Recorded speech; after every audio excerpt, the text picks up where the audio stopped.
Ukraine और रूस की जंग अब आखिरी चरण में है, लेकिन इस जंग के खत्म होने से पहले महाविध्वंस तय नजर आ रहा है। हालांकि ये कयास ज्यादातर वॉर थिंकर्स लगा चुके हैं।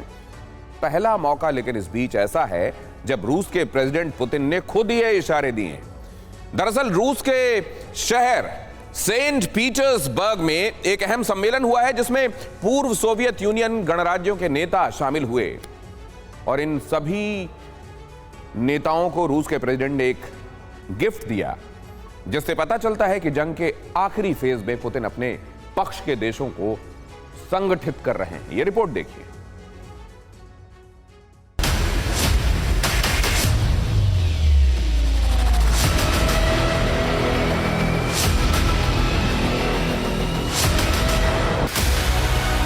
पुतिन की अंतिम तैयारी, अब जंग विनाशकारी। यूक्रेन रूस में सरहद की लकीर खींचने और मिटाने के लिए बरसाए जा रहे बारूदी कहानी का ये लास्ट चैप्टर है। ये ड्रैगन फ्रूट की खेती करके हर एकड़ में हर साल 12 लाख तक कमा लेते हैं। आपको भी करना है तो फ्रीडम ऐप को अभी डाउनलोड कीजिए। इसके बाद जंग का अंत तय माना जा रहा है, लेकिन इस अंत से पहले विध्वंस इतना बड़ा होने वाला है जिसकी कल्पना कर पाना भी आम लोगों के लिए मुश्किल है। लेकिन सवाल यह है कि आखिर जंग के अंत से पहले विनाश की आशंका का आधार क्या है? क्या प्रेसिडेंट पुतिन ने अंतिम शक्तिशाली प्रहार की तैयारी कर ली? और क्या पुतिन न्यूक्लियर हथियार दागकर इस जंग का अंत करने वाले हैं? इन तमाम सवालों का जवाब रूस यूक्रेन की जंग में घटी कुछ घटनाओं से मिलता है, और इन तमाम घटनाओं का जवाब यही है कि पुतिन ने अंतिम चरण की जंग के लिए विध्वंसक तैयारी कर ली है। इस तैयारी का पहला सिरा मिलता है सेंट पीटर्सबर्ग में, जहां एक अलग ही तरह की हलचल देखी गई है। हलचल ये है कि प्रेसिडेंट पुतिन ने अपने सहयोगियों को अंगूठी भेंट की है।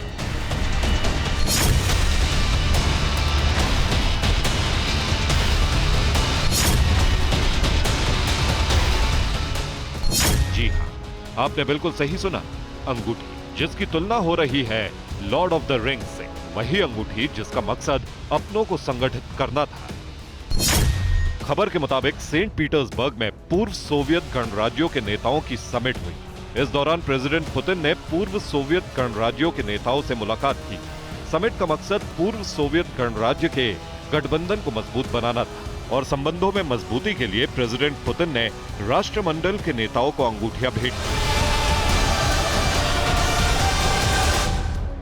अब जाहिर है कि प्रेसिडेंट पुतिन का मकसद पूर्व सोवियत यूनियन के गणराज्यों को फिर से एकजुट करना है, इसलिए भेंट की गई अंगूठियों की तुलना लॉर्ड ऑफ द रिंग्स से होगी ही। लेकिन सवाल यह है कि इस एकजुटता का मकसद क्या है? क्या पश्चिमी देशों के खिलाफ महाविनाश की तैयारी शुरू हो गई है? महाविनाश की आशंका के बीच भी यही आधार है, क्योंकि इस समिट में बांटी गई भेंट का पश्चिमी देशों ने मजाक बनाना शुरू कर दिया है। लेकिन पश्चिम के इस मजाकिया लहजे को डर के सन्नाटे में बदल दिया है बेलारूस ने।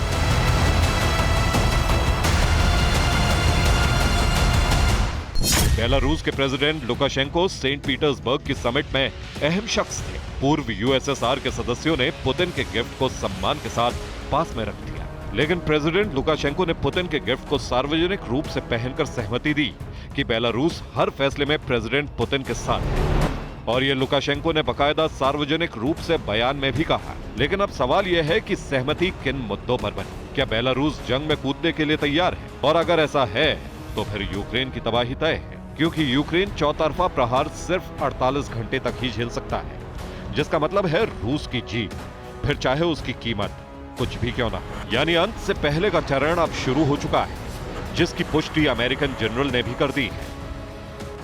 पूर्व अमेरिकन जनरल बेन होजेस के मुताबिक रूस यूक्रेन की जंग का अंतिम चरण शुरू हो चुका है, और नए साल में यूक्रेन शायद रूस को जंग में हरा देगा। जंग में कमजोर पड़ा रूस सहयोगियों की तलाश कर रहा है, जबकि यूक्रेन पहले से ज्यादा ताकतवर बनकर जंग लड़ना चाहता है।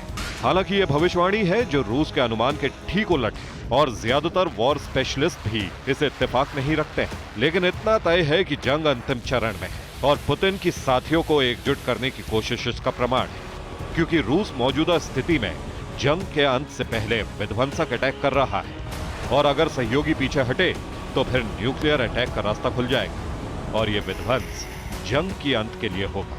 Bureau report, TV9 Bharatvarsh. ये ड्रैगन फ्रूट की खेती करके हर एकड़ में हर साल 12 लाख तक कमा लेते हैं। आपको भी करना है तो फ्रीडम ऐप को अभी डाउनलोड कीजिए।